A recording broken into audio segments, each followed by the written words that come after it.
Hey, welcome back to New Book Tuesdays. Today we've got a special guest, Allison, our teen librarian. She came by and we're going to show you guys some of the new teen books that we have coming out this week because we have a ton. So hopefully you'll find something that you're interested in, whether you're a teen or an adult. Feel free to check these out. Thanks, Melissa. So I want to start out with this amazing new graphic novel called In the Shadow of the Fallen Towers, written and illustrated by Don Brown. The artwork is really beautiful because this is a pretty heavy subject. It's very deep, very somber. It's kind of monochromatic. There's not a lot of color. Perfect palette for dealing with this very serious and tragic subject. And what's great about this book too is that a lot of our teens, they were born after this happened. They don't remember it happening. They've lived in the shadow of the event itself, having shaped their world. So I think that what's great about this book is it's going to help teens give them some personal context because it follows different stories that happened right after 9/11, right after the towers fell and everything. It's going to help them understand it on a personal level more. Next we have a historical novel, The Light in Hidden Places by Sharon Cameron. This is set during World War II, specifically in Poland. It's about a young girl who works for a Jewish family and gets caught up in everything that's happening as the family she works for is sent to the ghetto, and she finds herself suddenly hiding Jewish members of the community, as well as dealing with the Nazis moving in and taking over and just being in very close proximity. So be a very interesting and exciting read. And some based on a true story, apparently. Okay, So. I did not realize that. Cool. Next, we have Don't Breathe a Word by Jordan Taylor. This is a book that is separated between narratives from two different times. There's a contemporary narrative, but there's also something happening back in 1962.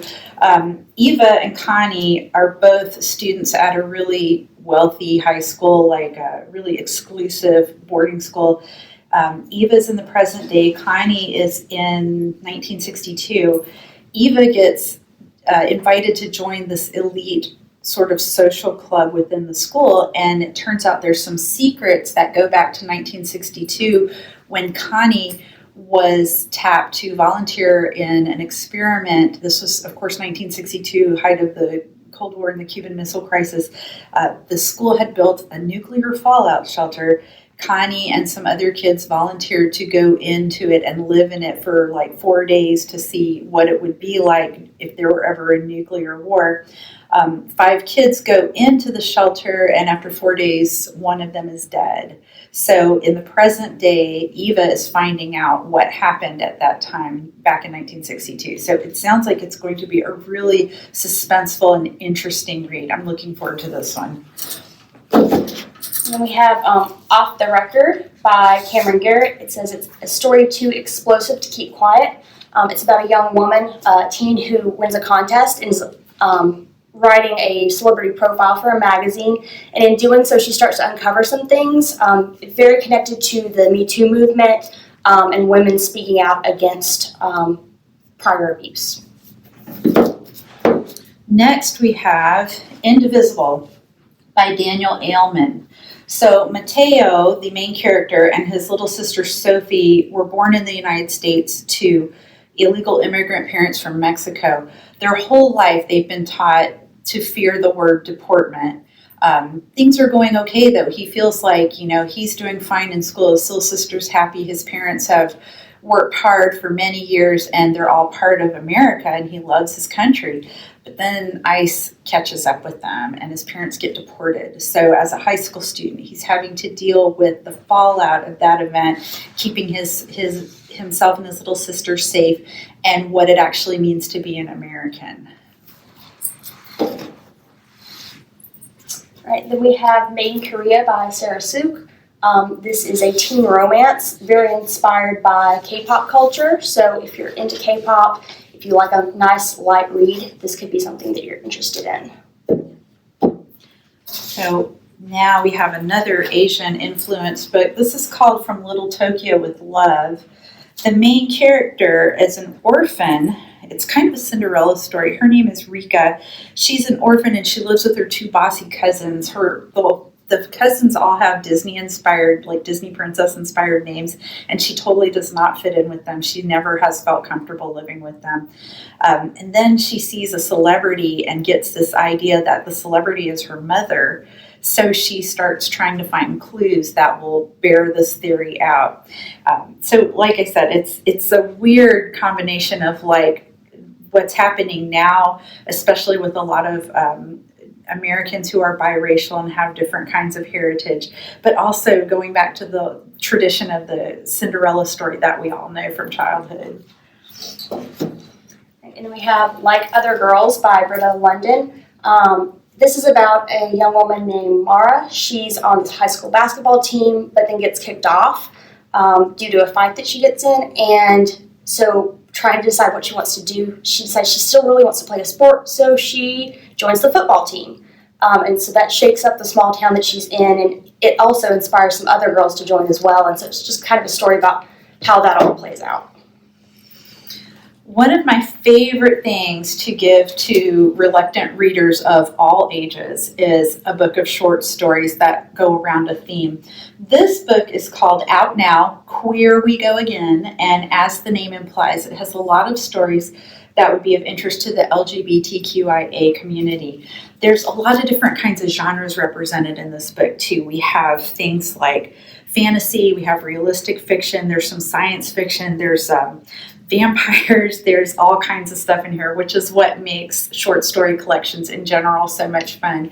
But this one has got some really amazing writers in it that you might recognize, like Fox Benwell, Kate Hart, Kosoko Jackson, Tara Sim, Julian Winters. These are all, Meredith Russo, these are all authors that you'll probably be familiar with, and this is a short story collection of, so what's also interesting about short story collections is authors who are used to writing a novel, they do a lot of different things when they just have a short story to write. So it's really fun stuff. All right, then we have another novel, Zara Hussain is Here. It's about a young woman of, I believe, Pakistani descent that lives in Corpus Christi, Texas, and some of the struggles that she deals with trying to fit in at her school and also dealing with some racist acts targeting her and her family. We have another short story collection. This one is called Up All Night, 13 Stories Between Sunset and Sunrise, edited by Laura Silverman. This also has a lot of very familiar names like Tiffany Jackson, Karen McManus, Brandy Colbert, again, Julian Winters. So this one is all about people who are awake in the middle of the night, and I don't know if it's ever happened to you, but you can easily slip into a sense of isolation and loneliness, even though you're surrounded by people all around you in your house, maybe in your neighborhood or whatever. You know they're there, but they're all asleep. So this is a story dealing with that mindset of being awake in the night and crazy things that can happen. Next we have The Dead in the Dark by Courtney Gould. This is about, it says the dark has been waiting and it won't stay hidden any longer. It's about a town in Oregon named Snakebite, Oregon, and there's some weird things happening. This young woman and her fathers are involved in like a paranormal TV show, so they're there to investigate, and a lot of things are just going weird in the town, so it's all about her making new friends, meeting people, but also trying to figure out what's happening. So kind of paranormal suspense type of novel. So next we have The Great Big One by J.C. Geiger. The title refers to a tsunami that everyone is expecting to happen. This book is a apocalyptic dystopian novel where a bunch of kids are basically preparing for the end of the world. But there's also some interesting things that come up. There's sort of a supernatural twist. There are these two brothers, and they're both really focused on getting ready for the end of the world. They live in Northern California, so obviously a giant tsunami is of great interest to them. They have a club called the Lost Coast Preppers, where they're getting ready for whatever's going to happen. But then one of the brothers starts hearing this music, And there's this girl that enters their life, and she can sing beautifully, and this is all connected with the music, and he kind of loses interest in what they've been doing all this time. So the other brother is sort of embarking on this idea of like, I've got to get him back and focused on what is important, and also that girl's kind of cute, maybe I should go for her instead. So there's a lot going on in this. It's apocalyptic, teenage angst, brothers, jealousy, and then there's this weird supernatural twist too. Very interesting looking book. All right, we also have The Mary Shelley Club by Goldie Moldavsky. It's about a girl at this prep school. She's really into like horror films and scary movies, and she gets invited to join this club at school. It's a secret club. She's not supposed to talk about it. This club's whole purpose is just pulling off these pranks to scare other students. So it's just about like what happens with that, some things, drama surrounding that, and sort of spiraling events, all because of these pranks. This book, What Big Teeth, is a fantasy horror novel, and as the name suggests, it draws heavily from fairy tales, especially Red Riding Hood. So this young girl, what's her name? Eleanor has sort of stayed away from her family, who sounds like werewolves. She's gone to this prep school, but then something horrible happens there and she has to leave. So she has to go back to her family and deal with being with this family of supernatural creatures that she has sort of rejected in the past. And as you might expect, a strange occurrence happens that makes her start questioning what she actually believed about her family and what her family truly is. What Big Teeth by Rose Szabo. Right, then we have Darling by Kay Ancrum, and the tagline is Not All Lost Boys Should Be Saved. This is also a retelling of a famous sort of fairy tale, specifically Peter Pan. So it's all about Wendy Darling. She meets this guy named Peter, and there's all these things start happening. He's got these lost boys that sort of live on the outskirts of society. There's Detective Hook that's trying to track them down. So if you're into Peter Pan, if you just want like a nice story, I think this would be an interesting one. We have sort of a medieval fantasy here with The Bone Houses by Emily Lloyd Jones. It's not exactly medieval in the sense of a medieval history that we would recognize, but it's a pre-industrial society where this girl lives in a village way out in the middle of nowhere, and it sort of feels like a Northern European style country. She and her family are the grave diggers of the community, and then her parents die somehow, and she has become responsible for maintaining this graveyard. The problem is there's allegedly a curse on the graveyard, and sometimes the people that get buried there just come back. And when they come back, they're referred to as a bone house. Things are like, she is handling things okay, but then this guy shows up. He's an apprentice map maker, and suddenly when this guy shows up in the village, all of a sudden there's a lot more bone house activity, and she has to deal with that, and the two of them have to go on an adventure to figure out what is going on and hopefully stop it. All right, this is another one I've seen a lot of people talking about. It's called Witches Steeped in Gold by Sienna Smart. It's sort of a Jamaican-inspired fantasy, so that's really cool.